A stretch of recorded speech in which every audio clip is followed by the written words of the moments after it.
Welcome to Baur cup पीढ़ी। बौ राखी पूर्णिमा काहींकि पालन करा जाए? ए झियो माने राखी बांधेकी गिफ्ट मागिबा पई ही राखी पूर्णिमा करा जाए।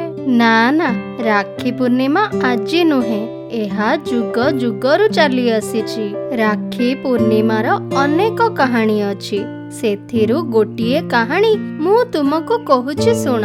महाभारत समयर कथा। श्रीकृष्णଙ୍କର जणे खुड़ी श्रुतस्रवा थिले। तांकर जणे राक्षस भଳି देखा जाउथबा पुओ जन्म होइथिला। तार 3टी आखि ओ 4टी हाथ थिला। सेथिपाई श्रुतस्रवा सबुबेले दुखी रहुथिले। दिने श्रीकृष्ण तांको घरे जाई पहुंचिले। श्रीकृष्ण सेही बालककु तो हातरे नेउ नेउ बालकटी सुंदर होइगला। श्रुतस्रवा एहा देखि खुशी होइगले, किंतु संगे संगे से चिंतारे मध्य पड़ीगले। कारण से जानिथिले जे तांको पुओ अभिशाप पाइछे जे जहा हातरे से भल हेबो तार हातरे ही तार मृत्यु लेखा होइछि। श्रुतस्रवा श्रीकृष्णଙ୍କୁ अनुरोध कले, तुमे मो पुओर बध करिबो नाही। श्रीकृष्ण कहिले, मु तुम पुओर 100टी दोष क्षमा करिबि, किंतु तापरे मु तार बध करिदेबि।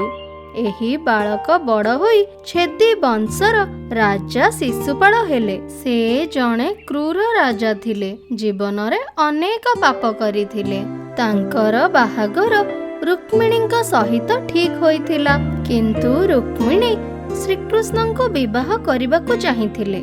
बाहागर दिन श्रीकृष्ण रुक्मिणीଙ୍କୁ नेई जाइथिले।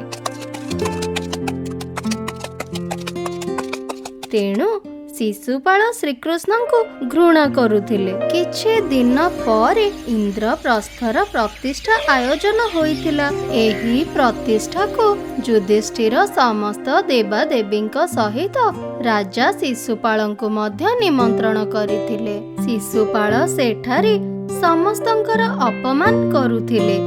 से जेतेबेले भीष्मଙ୍କର अपमान कले, भीष्म रागरे शिशुपालଙ୍କ उपरକୁ आक्रमण कले।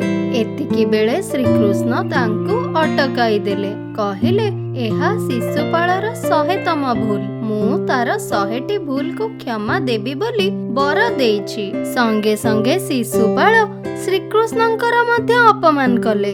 एहा शिशुपालଙ୍କର 101 नंबर भूल थिला। तेणु श्रीकृष्ण शिशुपालଙ୍କର बध करिबा पई सुदर्शन चक्र छाडिले ओ शिशुपालर बध होइगला।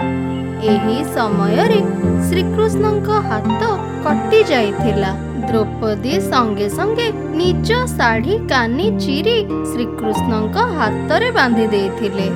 एहा देखि श्रीकृष्ण द्रौपदीଙ୍କୁ कथा देइथिले जे द्रौपदी जेबे ମଧ୍ୟ विपदरे पड़िबे श्रीकृष्ण तांकु निश्चय साहाଯ୍ୟ କରିବାକୁ आसिबे। जेतेबेले दुशासन द्रौपदीଙ୍କର वस्त्र हरण करिथिला, सेतेबेले श्रीकृष्ण द्रौपदीଙ୍କୁ वस्त्र प्रदान करिथिले ओ द्रौपदीଙ୍କର सम्मान रखिथिले।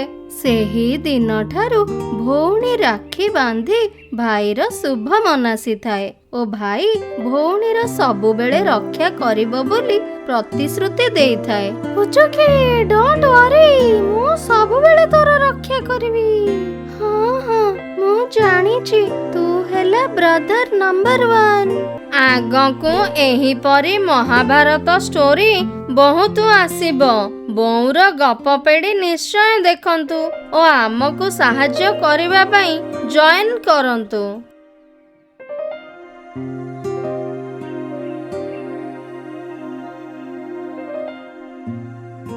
देखिबाको भूलिबेनी सब रविवार सकाळ 10टा बेले मो बौर गप पेड़ी। गपटी केमती लागिला?